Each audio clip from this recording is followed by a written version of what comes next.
저희 집 아이들이 어릴 때 큰아이가 그랬는지 둘째 아이가 그랬는지 기억이 잘 안 나지만 저에게 그랬어요. 아빠는 왜 안 유명해요? 갑자기 혹 들어오는 그 질문에 제가 좀 당황했던 기억이 있습니다. 한 번은 제가 부목사로 섬기던 교회 담임 목사님에게 우리 둘째가 이런 질문을 했어요. 목사님, 우리 아빠가 부목사로 있을 때 일 잘했어요? 얘들이 보기에 아빠가 유명하지도 않고 일을 잘하는 것 같이 보이지도 않았던 것 같습니다. 지금은 어떨지 모르겠지만 어린 시절에 우리 아이들은 아빠인 제가 유명한 목사이면 좋겠다고 생각했던 것 같아요.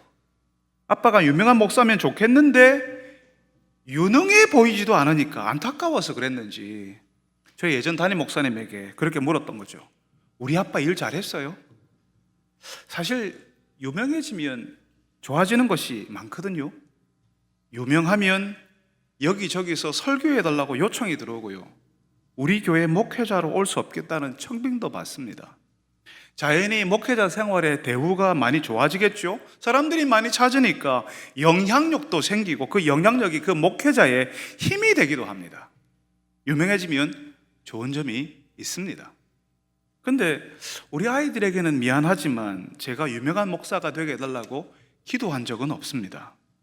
유명한 목사가 되겠다고 애쓰지도 못했어요. 그래서 저희 아이들에게는 저의 이 소극적인 자세, 유명해지려고 하는 그 의지조차 없는 것, 그것이 답답해 보였는지 모르겠습니다. 근데 저보다 더 답답한 분이 계셨어요. 예수님이었습니다. 예수님의 형제들이 그랬거든요. 아니 형님, 여기 갈릴리에서 뭐 하십니까? 여기를 떠나서 저 유대 예루살렘으로 가세요. 더 넓은 세상에 가서 형님 자신을 좀 드러내십시오. 그랬습니다. 예수님의 동생들이 있었거든요. 이 동생들이 보니까 예수님 보면서 답답한 마음이 들었던 거예요. 예수 형님이 병 걸린 사람들을 곧잘 고쳐주셨거든요. 사람들이 많이 따랐어요.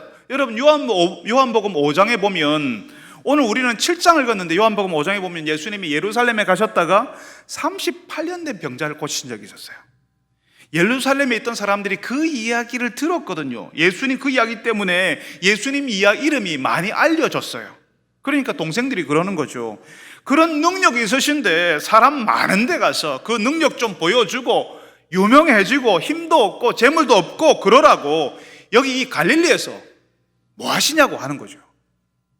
여러분, 우리도 예전에 그런 말 많이 하지 않았습니까? 말은 제주도로 보내고 사람은요, 어디로? 서울로 보내라고. 그래서 우리 시대의 청년들이 다 서울로, 수도권으로 가려고 해요. 대학을 가도 인서울이라고 하대요. 서울 안에 있는 대학을 가면 잘했다 하는 이야기를 듣더라고요. 보통은 서울 약대, 서울 상대거든요. 말씀드렸죠. 서울에서 약간 먼 대학, 서울에서 상당히 먼 대학에 보통은 다 가는데, 대학을 서울에서 나오지 못했으면 직장이라도 서울에서 잡으려고 애를 씁니다. 그게 우리 사회의 분위기죠. 그러니까 서울에 안 가고 대구와 같은 지방에 있으면요, 대놓고 말은 안 하지만 경쟁에서 밀렸다, 뒤처졌다, 이런 마음을 가집니다. 그래서 서울에서 학교를 나오고 서울에서 취업을 하고 서울에서 집이라도 구한 사람을 보면요, 와, 대단하다 하는 그런 이야기를 합니다. 예수님 당시에도요, 예루살렘이 가지는 상징성이 대단했습니다. 다른 도시에서 아무리 잘해봐야 소용없었어요. 예루살렘에서 인정받고 예루살렘에서 뭘 해야 됐어요. 그래서 예수님의 형제들도 여기서 뭐 합니까? 이 시골 같은 갈릴리에서 유대로 예루살렘으로 가세요. 거기서 뭘 보여주세요. 이렇게 이야기했습니다. 여러분, 사실 예수님이 이런 요청을 받은 것이 처음이 아니에요. 예수님이 사역을 시작하실 때 예수님에게 마귀가 찾아와서 예수님의 형제들이 했던 그 이야기와 비슷한 이야기를 했습니다. 마태복음 4장에 그 이야기가 나오거든요. 마귀가 그랬어요. 당신이 하나님의 아들이라면 이 성전 꼭대기에서 한번 뛰어내려 봐라. 사람들이 다 보고 있는 예루살렘 성전에서 예수 당신이 뛰어내리면 하늘의 천사가 와서 발이 돌에 부딪히지 않도록 받들어 주지 않겠냐, 그렇게 이야기했어요. 여러분, 정말 그 당시 사람들은 성전을 정말 거룩하게 생각했습니다. 그러니까 그 성전 꼭대기에 딱 서서 사람들이 다 우러러보고 쳐다보고 있는데 그 성전 꼭대기에서 샥 날아가지고 사뿐하게 땅으로 쫙 내려오면 사람들이 깜짝 놀라지 않겠습니까? 이런 장면은 우리가 드라마나 영화에서 정말 많이 봤어요. 그래서 이게 우리가 딱 상상이 돼요. 예수님이 저 성전 꼭대기에 딱 서 계시다가 사람들이 다 쳐다보는데 거기서 샥 날아가지고 마치 구름을 타고 내리는 것처럼 이렇게 슬로우 모션으로 천천히 내려오는 거죠. 천상의 음악이 배경음악으로 쫙 깔리고 거기에 사람들이 놀란 눈으로 다 쳐다보고 있고, 여러분, 그런 그림 상상이 되십니까? 이렇게만 하면 정말 예수님을 하나님의 아들로, 하나님이 보내신 분으로 사람들이 다 인정해 줄 거거든요. 예수님이 하나님의 아들로 나타나는 장소가 성전보다 더 좋은 장소가 없습니다. 막 그 성전에서 한번 쫙 내려오시면 예수님을 정말 하나님의 아들로, 영적인 존재로, 영적인 지도자로 다 받아들일 거예요.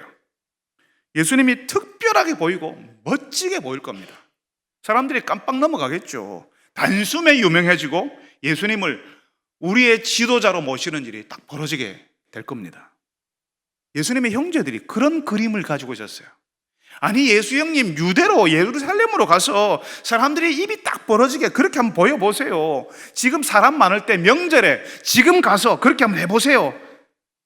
그렇게 이야기했습니다. 예수님의 형제들만 그런 게 아니에요. 예수 믿는 우리도 사실은 사람들 앞에서 특별하게 보이고 싶고 멋진 모습을 보이고 싶어 합니다.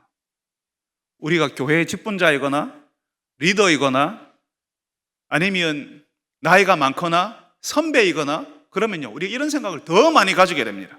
사람들 앞에서 멋지게 보이고 싶고 사람들에게 특별한 사람으로 보이고 싶다는 그런 욕망을 가지는 거죠. 그게 뭐냐 하면요, 실제 내 모습보다 더 크게 보이고 싶은 거예요. 실제 내 모습보다 더 대단하게 보이고 싶은 거예요. 사람들이 나를 그런 사람으로 알아주기를 바라는 거예요. 그래서 절대로 약한 모습 보이려고 하지 않죠. 그러면 사람들이 실망할 거니까 강한 모습, 대단한 모습, 영적인 모습, 무조건 기도하고 어려움을 이기고 넘어가는 그 모습을 보여주려고 합니다. 사람들 앞에서 내가 얼마나 대단한 사람인지를 드러내고 싶어 한다고요. 이게 내가 그러고 싶은 마음도 있는 거지만 사람들이 그렇게 해주기를 기대해요. 내가 따르는 지도자는, 저 선배는, 저분은, 저 어른은 그렇게 해주기를 기대한다고요. 성도들이 그렇게 기대하니까 예수님의 형제들이 예수님에게 사람 많은 데 가서 특별한 모습을 보여주십시오 하는 것처럼 성도들도 자신들의 지도자가, 자신들의 목사가 멋진 목사, 영적인 목사, 유능한 목사, 뭐든지 잘하는 목사이기를 바란다는 거죠. 설교를 감동적으로 매주 해내고 심지어는 재밌게도 하고 찬양도 너무 잘하고 기도하면 성령이 불같이 임하고 성도들의 마음 기분을 정말 잘 알아주고 새벽이고 밤이고 늘 기도하고 있고 신방을 아무리 해도 전혀 지치지 않고 내 아이 학교까지 그 이름까지 다 기억해주고 목사 사모는 목사처럼 능력 있기를, 그런 걸 기대해요. 그런 사람 없거든요. 그렇지만 그걸 기대해요. 그러니까 목사도 성도들이 그걸 기대한다는 사실을 알고 있으니까 영적으로 보이려고 하고 유능하고 멋있게 보이려고 하고 그렇게 되려고 애를 쓰는 거죠. 나의 모습보다 더 크게 보이려고, 내 진짜 모습보다 더 잘나 보이려고, 멋있게 보이려고 애를 쓴다고요. 성도들이 그걸 좋아한다니까. 근데 여러분, 예수님은 자신의 형제들이 사람들 앞에서 멋있게 보이십시오, 특별한 거 해보십시오, 예루살렘 가서 당신을 세상에 한번 드러내 보십시오 하는 그 이야기를 듣지 않으셨습니다. 마귀가 와서 성전 꼭대기에서 멋지게 내려와서 사람들을 한번 감동시켜 보라고 하는 그 이야기를 할 때에 그 말을 마귀의 말로 들으셨어요. 그거 유혹이라고. 예수님은 성전 꼭대기에서 멋진 배경음악이 쫙 깔리면서 사람들에게 영적인 모습, 천사들이 발을 딱 받쳐주는 모습으로 나타나지 않으셨습니다. 터벅터벅 걸어서 성전 안으로 들어가시는 특별한 거라고는 하나도 없는 평범한 사람의 모습으로, 그런데 그런 평범한 하나님의 아들의 모습으로 예수님께서는 예루살렘으로 나중에 들어가십니다. 예수님의 특별함을 드러내는 것이 아니라 예수님의 약함을 세상에 드러내셨습니다. 매를 맞고 침뱉음을 당하고 옷 한 조각 걸치지 못한 채 십자가에서 수치를 당하고 죽으시는 하나님의 아들이 되셨습니다. 그리고 십자가에서 힘있게 내려오는 것이 아니라 힘없이 죽으시는 하나님의 아들이 되시기로 한 거죠. 여러분, 우리는 사람들 앞에서 멋지게 보이고 싶어요. 특별해 보이고 싶은 그런 마음이 있습니다. 우리가 사랑방장이고 교사고 선배고 직분자고 사람들 위해서 이제 나이가 많은 어른이 되면 될수록 우리는 그런 마음이 있어요. 멋지게 보이고 싶고 나를 쳐다보는 사람들 앞에서 괜찮은 사람, 대단한 사람, 특별한 사람으로 그런 사람들 얼굴에, 그런 사람들 눈에 보이고 싶어요. 어쩌면 교회 안에서 목사는 더 그런 사람일 수 있습니다. 특별해 보이고 싶고 멋지게 보이고 싶은 그런 욕망, 영적인 사람인 것처럼 보이고 싶은 그런 욕망을 가진 사람일 수 있습니다. 그렇지만 여러분, 우리는 특별하지도 멋있는 사람들도 아닙니다. 오히려 우리는 연약하고 문제 많은 사람들이에요. 목사라도 별 수 없습니다. 영적으로 특별하고 대단하고 멋진 사람으로 비치고는 싶지만 사실 그건 내 모습이 아닙니다. 하나님 앞에 있으면 그걸 당장 알 수 있습니다.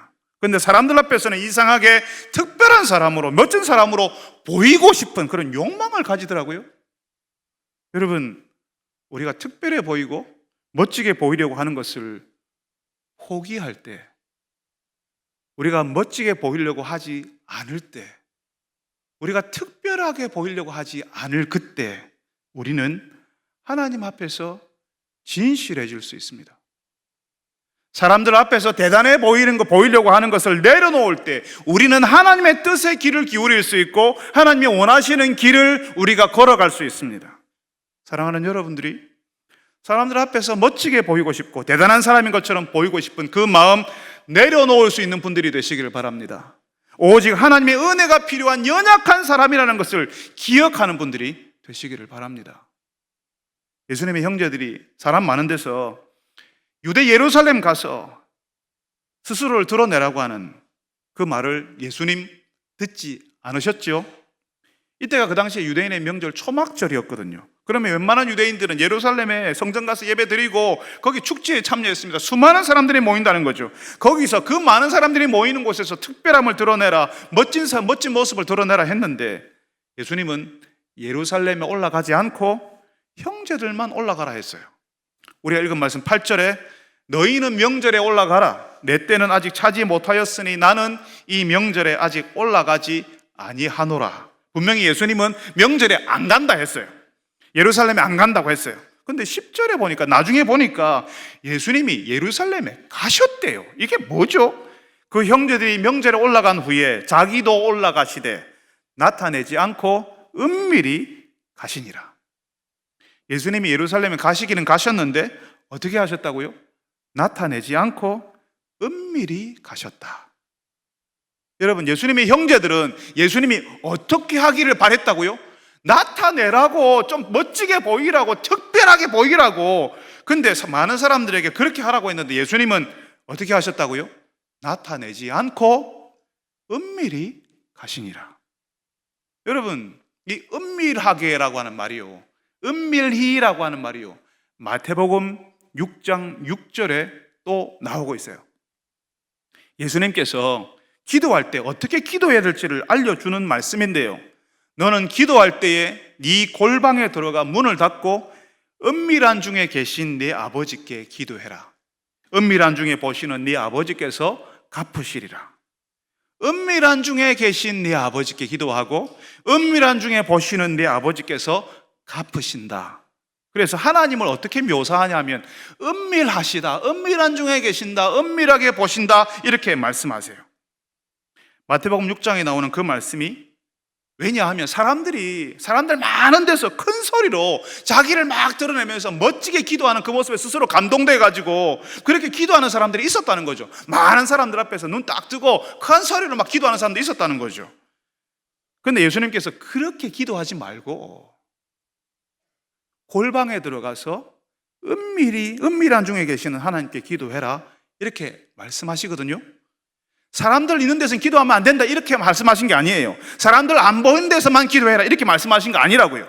기도할 때 사람들을 의식하지 말고, 사람들에게 멋있게 보이려고 하지 말고 하나님께 기도하라는 말이에요. 하나님을 의식하면서 기도하라고요. 은밀한 중에 계시는 하나님께 기도하라고 이렇게 말씀하시는 거예요. 그러니까 은밀하다는 말은 하나님을 의식한다는 말이에요. 하나님께 집중하고 하나님을 따른다는 말이에요. 사람들을 의식하지 않고 하나님을 의식한다. 그게 은밀하게라는 말이에요. 여러분, 예수님의 형제들이 예수님께 사람들 눈에 좀 띄십시오, 좀 나타내십시오, 멋지게 보이십시오 이렇게 했잖아요. 그게 예수님이 받으셨던 유혹 중에 하나였다고요. 성전 꼭대기에서 멋지게 한번 뛰어내려라. 그러면 천사가 와서 받아줄 거 아니냐. 그러면 사람들이 얼마나 감동하겠냐. 그게 마귀의 생각이었다고요. 근데 예수님 어떻게 하신다고요? 마귀의 생각, 형제의 요청 다 거부하시고 사람들에게 나타나지 않고 은밀히 가셨다고요. 그 은밀히라고 하는 말이 하나님께 집중하고 하나님을 따른다는 의미라고 했죠. 사람들을 의식하는 것이 아니라 하나님을 의식한다고요. 예수님은 사람들에게 좀 멋지게 보여봐, 특별하게 사람들이 깜빡 넘어가 버릴 모습으로 나타나라는 말에 신경 쓰지 않으셨습니다. 예수님은 하나님을 의식하시고 하나님이 원하시는 것을 하셨어요. 그게 은밀하게예요. 우리는 사람들에게 멋지게 보이고 싶고 사람들이 나를 대단한 사람으로 좀 봐주기를 그렇게 갈망을 하는데요, 특별하게 보이고 싶은 그 욕망이 우리 속에서 있습니다. 그래서 타고 다니는 차도 할 수 있으면 큰 차로, 사람들이 좀 봐줄 만한 차로 타고 싶고요, 다른 사람들이 잘 못 가는 그런 식당이며 호텔이며 그런 데를 갔다고 자랑 삼아서 SNS에 계속 올리면서 이야기를 해요. 여성들이 명품 가방 하나쯤 가지고 싶다고 하는 이유가 그거 들고 나가면 멋지게 보일까 봐 그러는 거죠. 남들이 갖지 않은 특별한 것을 가진 사람으로 나를 더 크게 보여줄 것처럼 그렇게 보이니까 그렇게 하는 거죠. 근데 예수님은 어떻게 하셨다고요? 사람들 앞에 나타내지 않으시고 사람들을 의식하지 않으셨다고요. 사람들을 의식하는 것이 아니라 하나님을 의식하셨다고요. 우리는 알아주지 않으면 너무 섭섭하거든요. 인정받지 못하면 우리는 상처받았다고 생각하거든요. 사람들의 환호 소리, 박수 소리 들리지 않으면 우리는 불안하거든요. 내가 얼만큼 하고 있는지를 몰라요. 근데 예수님께서는 알아주지 않아도, 인정받지 못해도, 사람들의 환호 소리, 박수 소리 들리지 않아도 오직 하나님의 소리만 듣고 하나님을 의식하셨습니다. 여러분, 예수 믿는 사람들의 삶이 그런 거거든요. 은밀한 중에 계시는 하나님을 의식하며 사는 삶이에요. 근데 놀랍게도 교회를 다니는 많은 사람들이 사람들의 눈을 의식해요. 사람들 앞에서 특별하게 멋지게 보이고 싶은 그런 삶을 살고 싶어 하는 거죠. 하나님께 기도하는 것이 사람들에게 보일 만한 것을 좀 주십시오, 사람들에게 좀 특별하게 보일 만한 것들을 나에게 좀 주십시오. 학교에, 저 학교에 들어가게 해주시고, 저 직장에 들어가게 해주시고, 사업 잘 되게 해주시고, 먹고 살게 해주시고, 사람들에게 대단하게 특별하게 보이게 해달라고 그렇게 기도합니다. 내가 사람들에게 특별하게 보이도록 하나님이 도와주시는 것이, 내가 그래야 하나님께 영광 돌리는 거 아닙니까? 그렇게 이야기하는 거죠. 근데 여러분, 은밀한 중에 계신 하나님을 의식하는 사람은 자신을 특별하게 보이려고 애를 쓰는 것이 아니라 하나님의 일을 보고 하나님의 일이 이루어지기를 바라요. 하나님이 뭘 기뻐하실까를 바라보고 있는 거죠. 하나님의 일이 되는 것을 기뻐하고 하나님이 원하시는 삶을 살려고 애를 쓴다고요. 여러분, 구약 성경에 느헤미야라는 사람 여러분 기억하십니까? 느헤미야는 그 당시 당대 그 제국의 최고위 공무원이었어요. 그 자리에 올라가기까지 얼마나 수고했겠습니까? 이 사람 왕의 음료를 맡은 사람이었다고 해요. 여러분, 왕에게 먹을 것을 대접하는 사람은요, 왕이 가장 믿을 수 있는 사람, 총애하는 사람만 그 자리에 오를 수 있습니다. 왕의 총애를 받는 사람은 그 사람에게 권력이 모이겠죠. 이 사람은 왕의 궁전에서 노후가 보장된 사람이었어요. 사람들에게 특별하게 보이는 사람, 멋진 성취를 이룬 사람이었어요. 사람들에게 특별하게 보이고 계속 멋지게 보이려면 어디 있어야 돼요? 계속 궁정에 있어야 되죠. 왕궁에 있어야 되죠. 왕 옆에 왕의 음료를 맡은 사람으로 있어야 되죠. 수많은 사람들이 느헤미야가 앉았던 그 자리 가고 싶어하고 왕의 총애, 왕의 인정을 받으려고 하지 않습니까? 거기 계속 그 궁정에 있어야 사람들이 부러워하죠. 근데 느헤미야는 우리가 아는 대로 저 변방으로 다 무너진 예루살렘 그 도시의 총독으로 옵니다. 월급 안 받고. 오직 다 무너진 예루살렘, 더 심하게 무너진 예루살렘 공동체를 재건하는 일에 자신의 모든 것을 쏟아붓습니다. 하나님을 의식하며 살았으니까. 다른 사람에게 특별하게 보이고 멋지게 보이는 삶을 추구한 것이 아니라 하나님을 의식하며 살았으니까, 하나님이 무엇을 기뻐하실지를 고민했으니까, 그 당시에 제국의 중심지, 우리 시대의 말로 하면 최상급지, 거기에서 변두리 예루살렘으로 가기로 결정한 거예요. 여러분, 혹시 지난 여성의 달에 우리 교회에 와서 자신의 이야기를 들려주신 본죽 대표 최복희 권사님 기억하십니까? 자신의 사업체가 하나님의 기업이라고 고백하고 하나님을 의식하면서 사업하시더라고요. 그 정도 사업 일구었으면 1000개의 매장이 있다고 했잖아요. 그죠? 그 정도 사업 일구었으면 사람들의 눈에 좀 특별하게 보이고 멋있게 보이려고 할 수 있지 않습니까? 그런데 자신의 사업장을 통해서 하나님의 일이 이루어지기를, 하나님의 선교가 이루어지기를 바라시더라고요. 우리가 권사님께, 권사님, 우리 교회, 대형교회가 여성의 달인데 권사님 이야기를 좀 들려주십시오 했어요. 근데 그분이 아무런 사례도 받지 않고 주일 아침 일찍 그 교회에서 예배 드리고 서울에서 대구까지 내려와서 자신의 시간을 내어주고 자신의 인생에 일어났던 하나님의 은혜에 대해서 들려주시더라고요. 하나님을 의식하며 살지 않으면 할 수 없고 될 수 없는 일이었어요. 그렇게 하는 것을 하나님께서 기뻐하시는 줄 알고 그렇게 사시는 거죠. 멋있게 특별하게 보이려고 하는 것이 아니라 하나님이 뭘 기뻐하신지를 의식하면서 사는 거라고요. 여러분, 우리가 사람들 사이에 살지만 하나님을 의식하며 살아야 돼요. 은밀한 중에 계시는 하나님, 은밀한 중에 보시는 하나님을 바라보며 살아야 돼요. 사람들에게 특별하게 보이고 싶은 그 마음, 멋지게 보이고 싶은 그 마음은 은밀한 중에 계시는 하나님을 의식하며 살 때 내려놓을 수 있습니다. 은밀한 중에 계시는 하나님을 알고 그분과 교제할 때에 더 특별하고 더 멋진 인생이 뭔지를 알게 되거든요. 사람들에게 멋지게 보이고 싶고 또 특별하게 보이는 그게 결코 아니라는 사실을 알게 되거든요. 사랑하는 여러분들이 사람에게 나타나는 인생이 아니라 하나님 앞에 은밀히 나가는 분들이 되시기를 바랍니다. 그 은밀한 중에 계시고 은밀한 중에 보시는 하나님께서 여러분의 인생을 기뻐하시고 하나님의 나라를 위해서 귀하게 사용하시기를 바랍니다.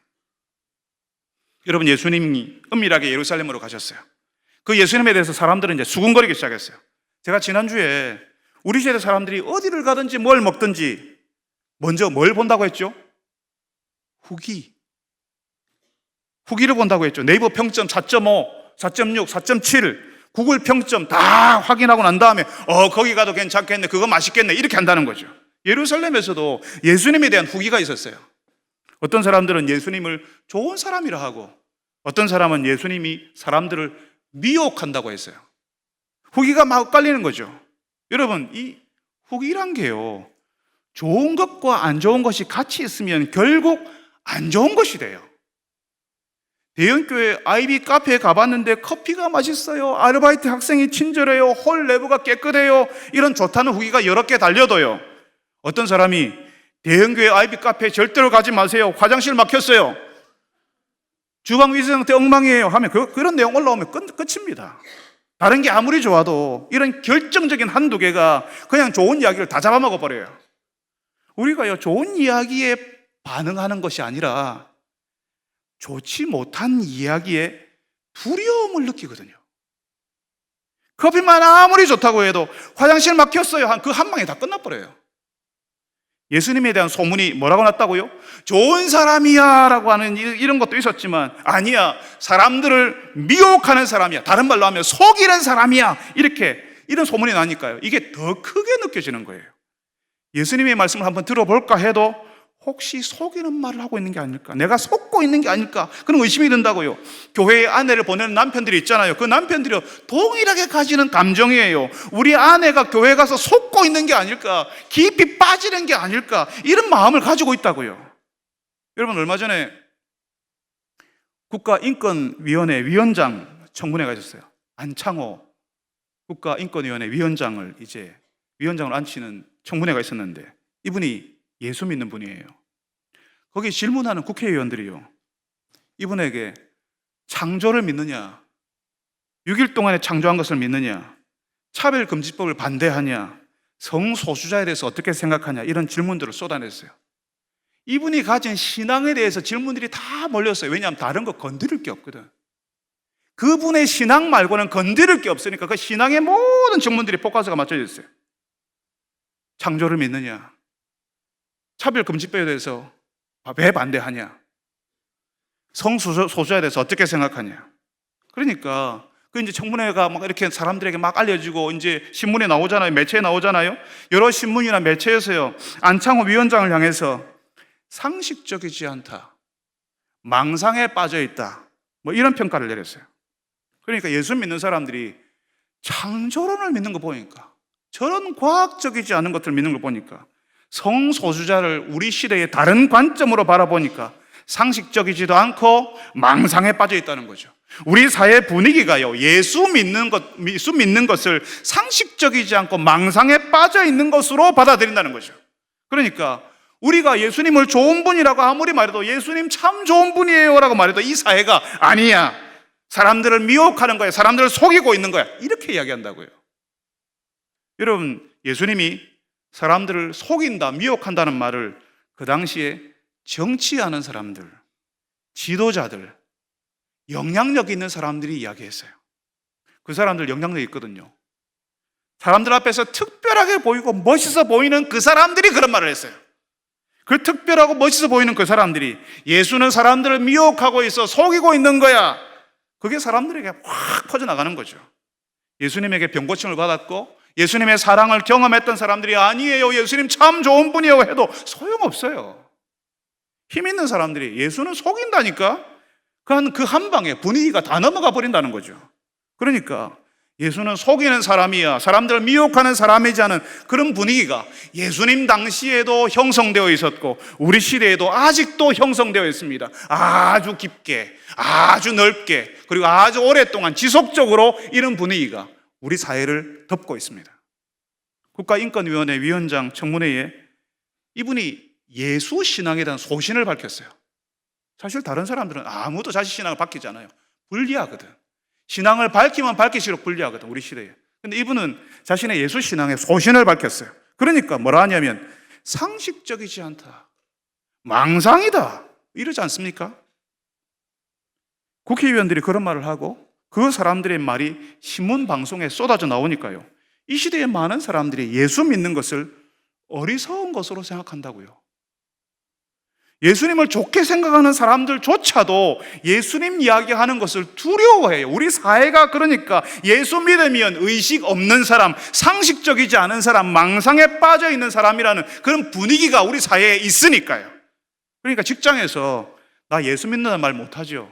안 믿는 가족에게도 같이 교회 가자는 말 함부로 하지 못해요. 이미 우리 사회에 무겁게 두려운 두려움이 있거든요. 내가 예수 믿는다고 하면, 예수 이야기하면 나는 어떤 사람이라는 거예요? 의식 없고 상식적이지 않고 망상에 젖어 사는 한심한 사람이란 말이죠. 아주 오랜 시간 동안 우리 사회에 그런 분위기가 조직적으로 그리고 지속적으로 형성되어 왔습니다. 그래서 이제는 두려워서 감히 예수님 이야기를 공적인 자리에서, 특별히 방송에서, 매체에서 말하지 못하게 됐습니다. 말할수록 불리하거든. 그래서 여러분, 우리 가운데 공직자들이, 어디에서 많이 알려진 사람들이 자신의 신앙을 드러내놓던가요? 웬만하면 숨깁니다. 드러내놓으면 놓을수록 불편하거든. 오늘 말씀 13절에 그러잖아요. 유대인들을 두려워함으로 드러나게 그에 대하여 말하는 자가 없더라. 두려워서 드러나게 예수님 이야기 못한다는 거죠. 예수님 시대도 그랬고 우리 시대도 그렇습니다. 드러내놓고 말하지 못해요. 지금 학교 선생님이 교실에서 예수님 이야기하면요, 징계 먹을 거고요. 학교 앞에서 전도하는 거 금지되어 있고요. 공적인 자리에서 예수님 이야기하면 당장 제지당할 겁니다. 그냥 집 안에서, 교회 안에서 우리끼리 하래요. 우리끼리. 너희끼리 하라고. 그렇지만 드러나게 하면, 공적인 자리에서 하면 제지할 거라고, 안 된다고 우리 사회 분위기가 그렇게 형성되어 있습니다. 그런 분위기 속에서 우리도 모르게 우리가 눈치를 보고요, 위축되어 있고요, 두려움을 느낀다는 거죠. 여러분, 예수님이 그러셨어요. 오늘 우리가 읽은 말씀 7절에 세상이 너희를 미워하는 것이 아니야, 나를 미워하는 거야. 내가 세상의 일들이 악하다고 그랬거든. 세상이 예수님을 미워하니까 예수 믿는 우리도 미워할 거라고 예수님이 말씀하셨습니다. 벌써 2000년 전에 예수님이 이 땅에 계실 때도 그랬는데 지금도 그렇다는 거죠. 참 오래됐는데 여전히 그렇다는 거죠. 여러분, 우리가 예수 잘 믿으면 우리 주변 사람들이 저절로 감동, 감화를 받아서 우리를 따라서, 나를 따라서 예수 믿게 될까요? 네, 그런 분도 있을 거예요. 그렇지만 여러분, 이 세상은 예수님을 속이는 사람으로, 미혹하는 사람으로 생각해요. 우리가 아무리 예수님 좋은 분이라고 이야기해도 아니야, 예수는 속이는 사람이지라고 하는 아주 영향력 있는 사람이 한 방에 딱 나와서 하면 분위기가 다 넘어가는 거죠. 그게 오래됐습니다. 그래서 세상의 소리를 듣고 예수 신앙 오해하는 사람들이 이 시대에 정말 많습니다. 아예 우리 이야기 안 들으려고 해요. 옛날에는 아이들 교회 보내면서요, 교회에선 좋은 거 가르치지, 나는 안 가도 아이들은 교회 보내야 되지, 이렇게 했어요. 지금은요, 부모들이 절대로 안 보냅니다. 제정신이 아니라고 생각하는 거죠, 교회 보내는 것을.